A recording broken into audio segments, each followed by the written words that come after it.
Non stress test. Non stress test ही procedure प्रेग्नन्सीमध्ये जेव्हा फिटल हार्ट रेट कमी वाटत आहे, बाळाचे ठोके कमी वाटत आहे, त्या टाईमला केले जाते. Non stress test procedure.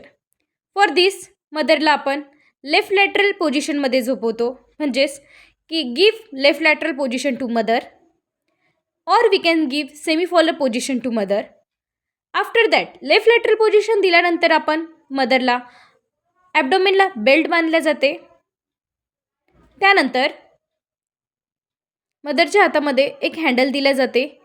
ज्या टाईमला मदरला बाळाचे मोमेंट फेल्ट होणार त्या टाईमला मदरला ती बटन प्रेस करायला लावायची. तर त्या टाईमला जितक्या वेळपर्यंत बाळाचे ठोके म्हणू शकतो किंवा मोमेंट म्हणू शकतो ते फेल्ट होणार, तर त्या टाईमला आपल्याला बटन प्रेस करायला लावायची आहे. मग त्याच्यामुळे काय होते, नॉन स्ट्रेस टेस्टची रीडिंग येऊन जाते. ओके, तर ही प्रोसिजर आपल्याला 20 मिनिट्स करायची आहे. 20 मिनिट्स. आणि 20 मिनिट्समध्ये जर 2 वेळा फिटल मोमेंट वाटलं किंवा 2पेक्षा जास्त, तर आपण म्हणू शकतो रिॲक्टिव्ह आहे, म्हणजेच की पेशंट ॲज वेल ॲज बेबी हेल्दी आहे आणि प्रॉपर आहे. 2 मोमेंटपेक्षा जास्त किंवा 2 मोमेंट वाटल्या तर किती वेळामध्ये, तर 20 मिनिट्समध्ये.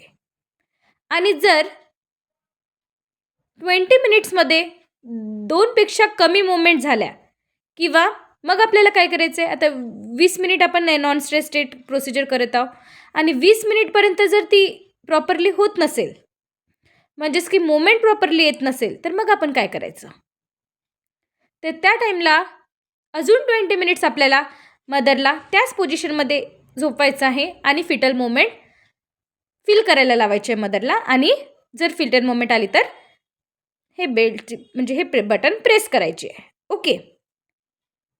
आणि जर 40 मिनिटामध्ये सुद्धा 2पेक्षा कमी येत असेल मोमेंट, तर it is non reactive stress. Okay, म्हणजे फिटलला काहीतरी प्रॉब्लेम झालेला आहे. Okay, thank you.